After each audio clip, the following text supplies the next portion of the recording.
Morgrot made his way down the rubbish-strewn street towards the mech shop, a large sack thrown over his shoulder. His hobnailed boots kicking up dust which caught in his already parched throat. His skull felt like it had been trampled by a squiggoth, and the hangover was not improving his already less than sunny goth disposition. He'd been humiliated last night. It had all been going so well, the fungus brew had been consumed in staggering amounts, and the boys had all been in awe at his brand new shooter. They'd oohed over the multitude of shiny barrels, and awed at the telescopical Gitfinder sight. He drank in their envy like a fine wine, that fancy one the boss made by stamping on squigs in a bucket. But then, when it was time for the demonstration, it all went very wrong. Morgrot saw the familiar cross spanners and the horned skull daubed onto a rusting armour plate. The sign was hanging above an old wooden door with peeling blue paint, and Morgrot stomped over to it with a scowl.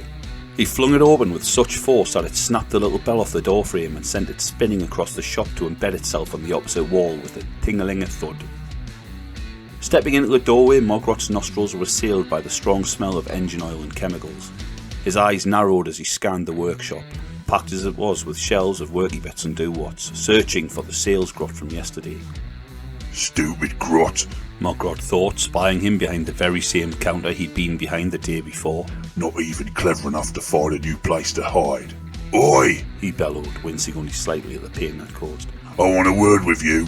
Hello, boss. What can I do for you on this most magnificent morning? Said the grot nervously.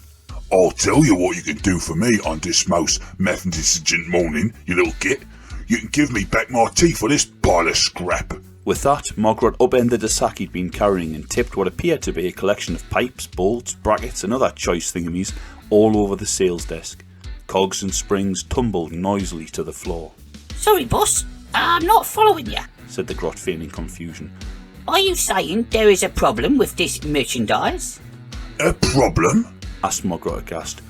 When you sold this to me yesterday, you said it was the latest thing in shooterist technology, that the slightest squeeze of the trigger would send enough dagger to stop a trampler squig in its tracks, that I would be the envy of the camp. Yet the first time I fires it, the barrels flew off, all the ammo fell at the bottom of the hopper, and the scorcher fuel just dribbled out the end and set me boat alight. It was embarrassing.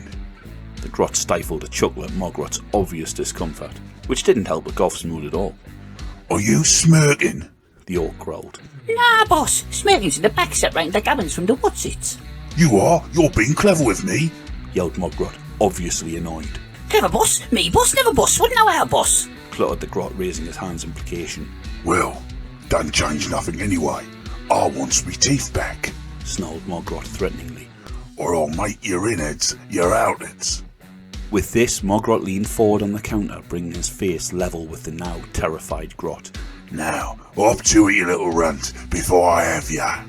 The grot was shaking like a shitting squig, and Morgrot was just about to reach for it when he heard a voice behind him. Now, Litwig, what is going on here? He's mad, boss. He said he was going to have me and make me innards me outwards, boss. I don't want outwards, boss, babbled the grot. I ain't showing what they is, but I'll be wobbly bits kept inside, boss. Morgrot turned round, straightening up to stare directly into the vast beard of Leonard Ork da Vinci, the camp's preeminent Death Skull Big Mech.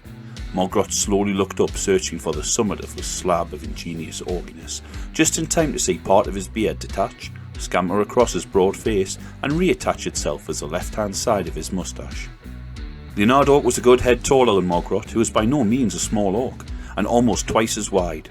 He was a well-known thinker, as well as a fighter, and had picked up the moniker of Da Vinci due to his proclivity for wielding a Death Dread claw in battle, as well as being one of those light-fingered blue gits you had to watch your stuff around.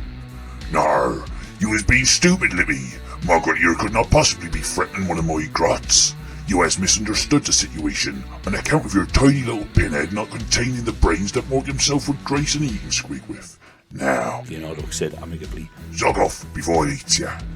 With the grot retreating into a corner of the shop, Leonard Ork turned to face the now uncertain Morgrot. So, what exactly do we have here? Another satisfied customer come to express their thanks? Not exactly. It's the shooter, see? The one I bought you yesterday. Stammered Morgrot, caught a little off guard by the switch in power. Oh, what about it? Asked Leonard Ork, full of concern. Well, Morgrot pushed on. As soon as I pulled the trigger, it all fell to bits. Made me look a right Herbert in front of the lads. How exactly did you pull the trigger, son? inquired Leonard Ork. How do you think? With me finger. Said Mogrot indignantly, thrusting his index finger upwards in front of Leonard Ork's face. Oh, that is a shame, Days, said Leonard Ork, solemnly shaking his head. If only you hadn't pulled that trigger with this finger. What do you mean? Wailed Mogrot. What was I supposed to use? If I may direct your attention, Leonard Ork said, a large piece of that thin, floppy wood he stood there scribbling on appearing in his hand. to the terms and conditions of sale. Part 4, subsection lots. Ahem.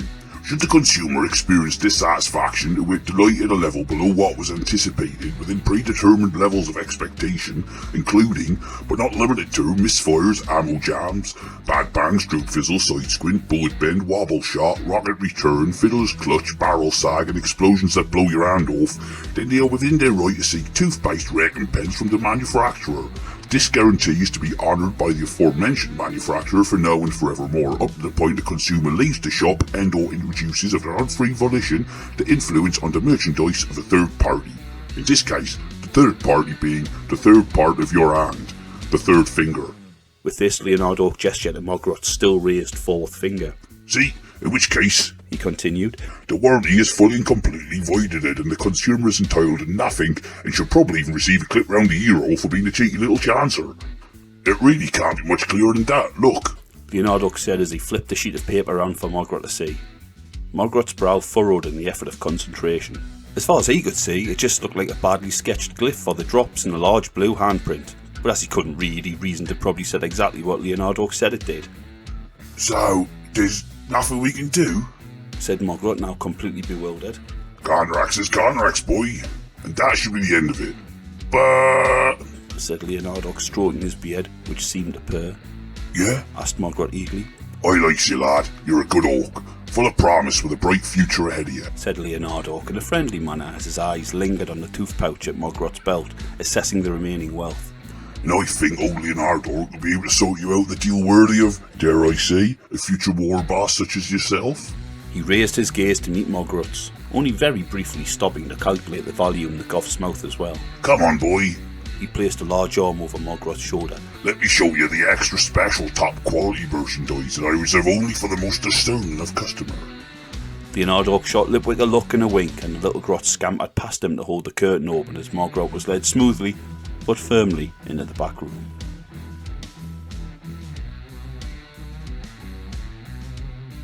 The Customer is Always Right and Other Fanciful Notions was written and performed by the Drunken Ork and brought to you in partnership with Waaargh. We hope you've enjoyed this program, because he probably couldn't care less.